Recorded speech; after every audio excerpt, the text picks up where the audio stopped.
Hello there, YouTube fans. Just a quick vlog here. Not a particularly well structured one. I'm not in an office.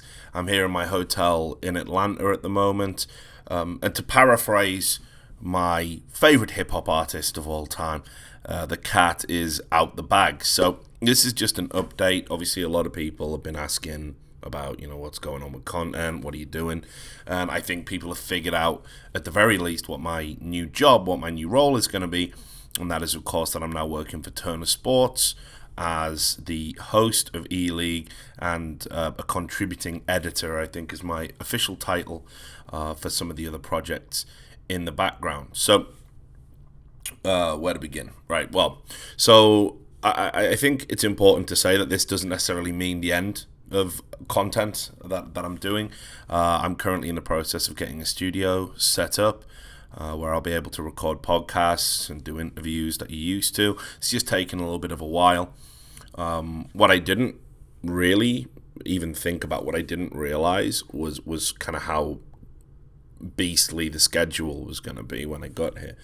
So we came into this. I literally flew out I got my visa and everything like the day before we had to air. So I came in, I had a very quick rehearsal, meet the team, and then we had to start the show.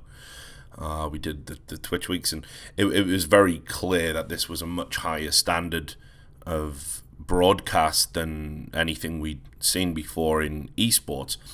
And I think a lot of people at Turner made the assumption that we'd all had some form of training, media training in esports, and we all knew what we were doing when it came to a broadcast, which of course in the vast majority of cases, and I even include myself in this as somebody who went to university and did media studies, I include myself in that because, so just to give you an example, day one or whatever it was, we're doing all the multiple shots that we're doing, and I don't know what fucking camera I'm supposed to be looking at. I really don't, right?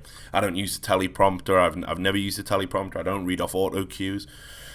So it was just all these different shots, because obviously in TV, when you've got multiple cameras, you use them. You don't have a static shot, and that is very much different in esports because productions don't have those resources. It's typically one or two cameras, maybe a moving camera guy if you're at the top end of esports, but generally it's a static camera and people talking, or a static image of a player while people talk, or a static graphic, and you will change between these static images infrequently.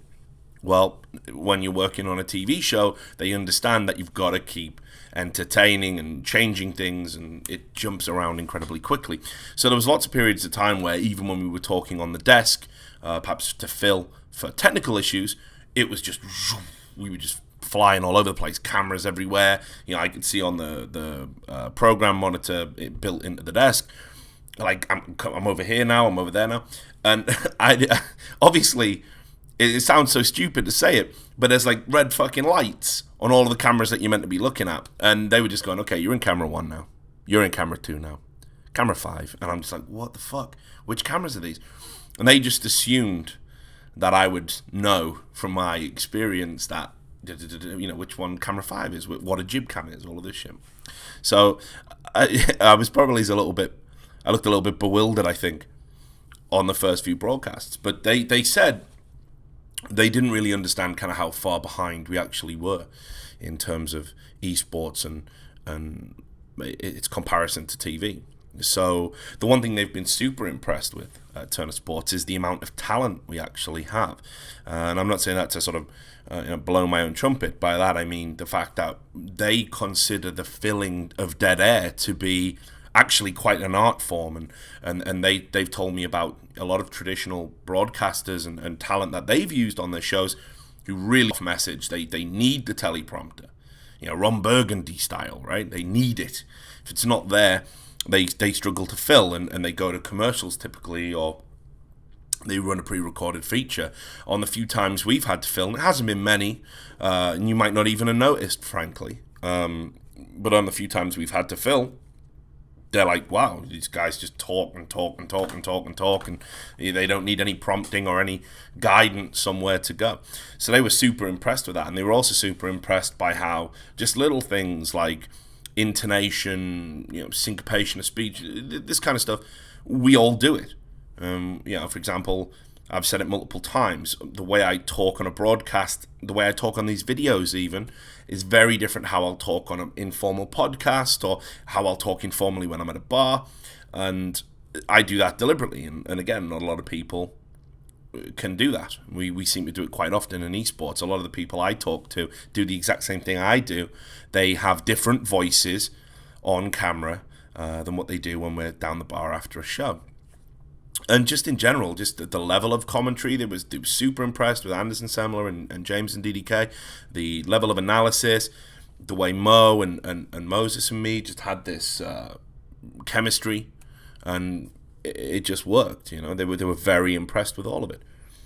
So that's a good thing. So from a technical and mechanical standpoint, we're very off the pace. We're not used to it. But actually, in terms of delivering the goods, Turner Sports have been super supportive and super impressed. We've had a number of producers and directors and the president of the network and people like that who've watched the show, and they're like, wow, these guys are actually good.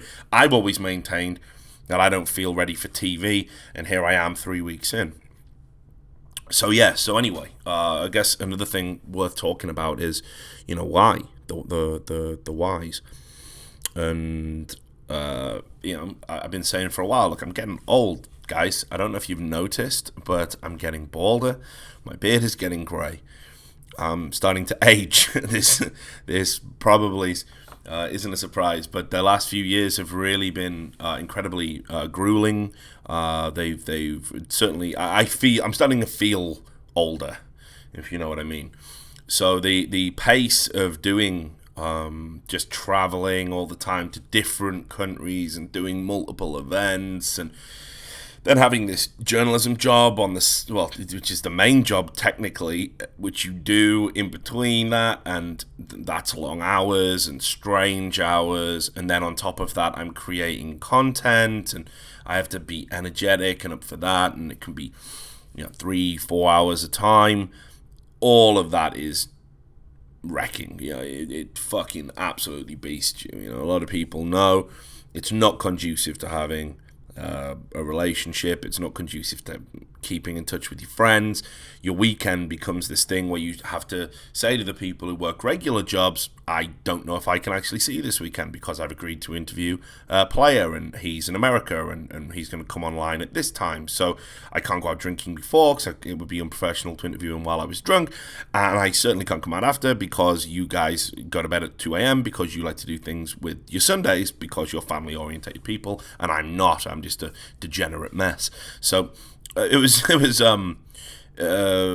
really taking its toll on just being normal and being a normal adult and working effectively 3 jobs, wearing many hats, So when the Turner Sports offer came in, and let's be clear, I don't freelance. I work for the company. Everyone else on the project is a freelancer for the purposes of ELeague. I work for the company. I'm there on Mondays when we don't film. I go in on weekends. I have influence over what we do in the league. The rest of the talent, obviously they make suggestions. That when we encourage them to, they've come up with some great ideas about what content. They attend our creative and production meetings, but certainly they're as involved as much as they want to be. They don't have to be.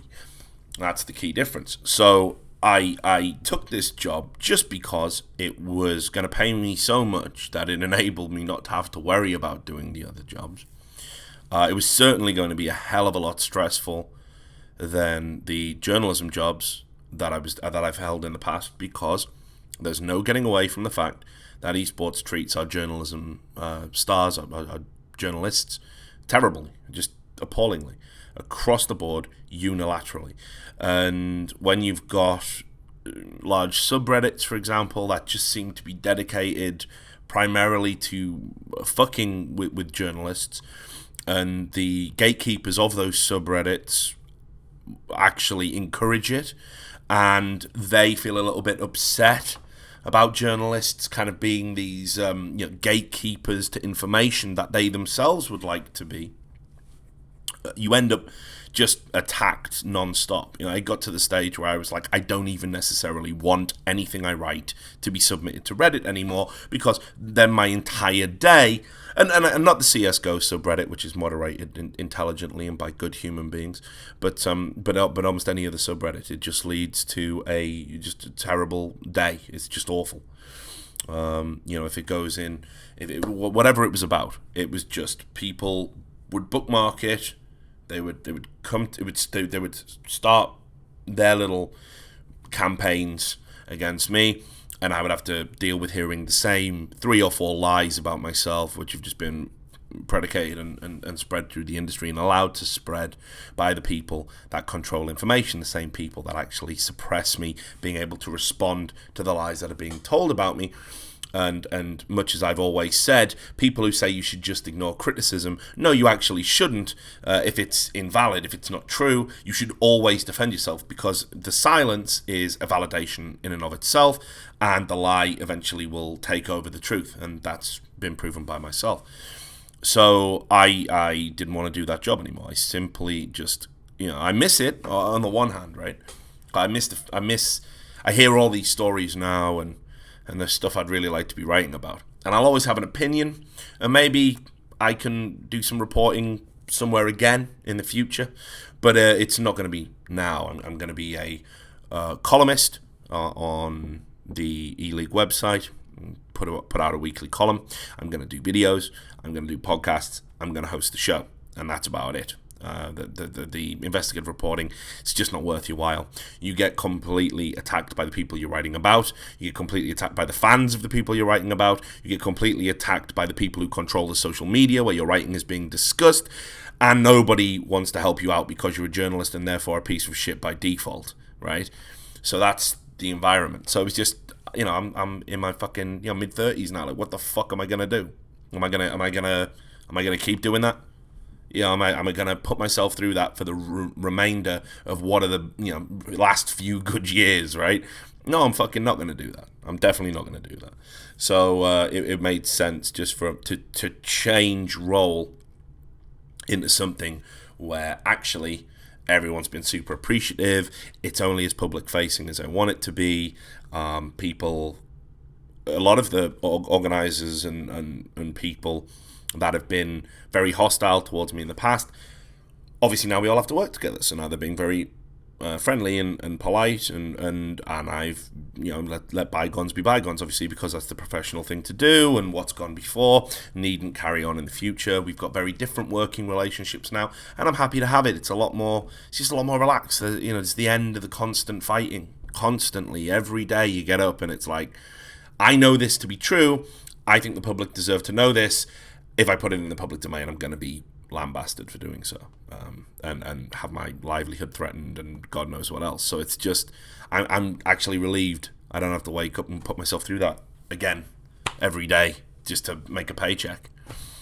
And on top of that, what better place to be than a major sporting outlet, one that actually believes in authenticity and personality-driven storyline sport coverage, that have raised the bar in terms of how we do shows. And it was crazy. It's like a full circle thing for me, because me and Thorin always used to say, when we do a desk, we do it like Inside the NBA. Well, now I'm working with the guys that not only broadcast Inside the NBA, I'm working with the talent team that for 15 years, however long it's been, they came up with Inside the NBA. They coached Shaq and all these other people. I'm working directly with those guys. So it's great. We're all on the same page. They influence me. Now I get to explain esports to them. That's why when we go live on a Friday even, we still put the jokes out there. We make Mo look like he's bald or have him doing yoga. You know, we do bets about me shaving my beard off if CLG win a series, and then put pictures of me looking like Homer fucking Simpson. We have fun, because that's what the broadcast is meant to be. That's what all of this is meant to be. And Turner believe in that, right? Now, some of the companies don't. Some of the companies think it should be serious and stuffy and suits, and others have gone the other way. And some sports outlets would rather talk about anything other than sport. And that's fine. You've got to go the way you think you have to go, and you've got to have your own identity and cater to your audience. totally cool with that. But the right fit for me is Turner. And on top of that, what has all of this been for? What were the years of slogging away, writing for local government newspapers, internal newspapers, internal magazines, writing about parking spaces and meaningless bullshit, voluntarily writing about upcoming esports stars, blogging about all manner of sports, being a football, or soccer rather now that I live in America, columnist. What was all of this for if it wasn't to accept a job offer with a huge sports network, with a huge TV broadcasting network? When the opportunity comes calling, you've really got to take it, and that's what this is. This is a huge opportunity for me, and okay. Do I move out of esports one day? I've talked about it a lot, right? I say every year this is my last year. You have to understand it's not a job that is conducive to having a good time. It's not a job that makes you think, yeah, I want to do more of this. It's a very demanding, persistent job. It's very hard to disconnect from it. It's just on all the time. If I'm at a computer, I can go and watch some esports. There'll be something happening in esports, probably a drama, because we thrive on it, and it's not a professional industry yet. So it's always there. And if you're an esports journalist, you're going to be reporting on that stuff. So it's just, it's too much. And it's been too much. This now is an opportunity to maybe get into mainstream, or to at least grow esports into the mainstream with an outlet that wants it to be mainstream. And whichever one of those two things happened to me in my career, I'm going to be very happy by the end of it. So anyway, look, I've already rabbited on too much, as is the fashion. What point do I want to end on? Just that, I think the broadcast has been really successful. We've been humbled by all the support we've got. We've had really solid viewing figures and growth in our viewing figures. And we think we're making something that people will engage with, that people will talk about for a long time. I think this is as good as we've really had it in Counter-Strike. And what I want is, once we've established it as something normal, once we've established it as something that people can be interested in and want to learn more about, that's when the ancillary programming can come up, And I again, there's no point in pretending. I don't necessarily know if I'll be the host even forever. Maybe I am. There's lots to consider. I probably need to get in shape, right? Which is already personal trainer talk. I probably need to work a bit harder on the accent, which I'm doing at the moment. I've been working with somebody to help me have a bit less of a regional sounding accent, and a bit more Americanized, not in a bad way, just so an American audience can really appreciate what I'm saying and understand all the words I'm saying. And it's a lot of work, and there's a lot to do, and a lot of growth. But the bottom line is, this is an amazing project to be involved with on any level, whether I'm on camera, whether I'm behind the camera. This is a true landmark, a true milestone in esports development, and I'm very proud to be involved at all, especially given the way last year ended. I don't think a lot of people would have thought I'd be working for a big TV company, and certainly there's a lot of people out there that tried to do everything they could to make sure that I didn't get a job outside of what they considered to be the lunatic fringe. So it's very important that this is successful, not just to me on a personal level, because I love Counter-Strike and always have, but also just for the bigger picture for esports as a whole. And I am acutely aware of that pressure, and acutely aware of the new level of expectations that are going to be impressed upon me.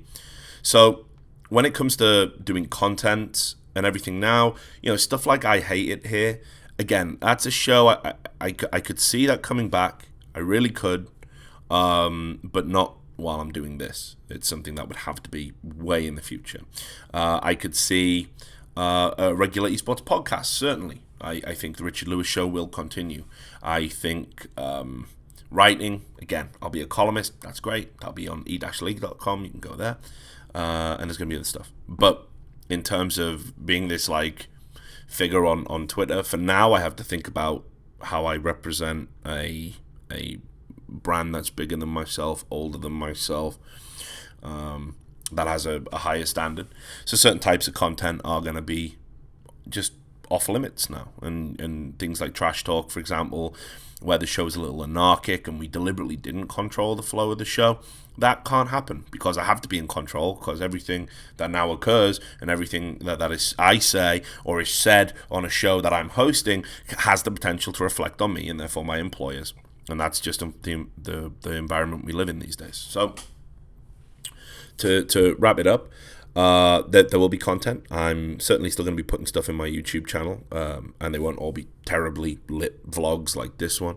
But this was just, I realized I hadn't put out anything for ages. People were tweeting at me like, what's going on again? Because, I went daily before I came out here. That was deliberate to show the people at Turner, this is what I can do on a daily basis. I can do a daily show. I just need to find the time to fit it in. Now, unfortunately, chances of doing it daily, I mean, maybe, but probably not, I think the best thing to do would start to be looking to just record one weekly. Mondays, I'm in the office, but they're free, and players come in for the ELeague week, so they'll be there, but we can just get people online as well. So there will be content, is the bottom line, and you'll know where to get it if you follow me on Twitter, and there'll be content in this channel, and there'll be content elsewhere, I imagine. So ultimately, thanks to everybody for all the interest and wanting to know what I'm doing and what's coming next. And hopefully that just clears it all up for you, that I am a Turner Sports employee, and that means that freelance stuff gets reduced. There won't be, or rather, independent stuff gets reduced. There won't be as much of that. And the stuff you will see from me will be in very clearly labeled outlets. It'll be here, it'll be on my Twitter, it'll be on Turner Sports, and that'll be that. So anyway, thanks for listening to the vlog. Probably boring, but if you're interested in that kind of thing, now you know. And I'm going to try and throw out a few more behind the scenes at ELeague stuff out for you before I get my studio set up. So have a nice day, and I will no doubt speak to you soon.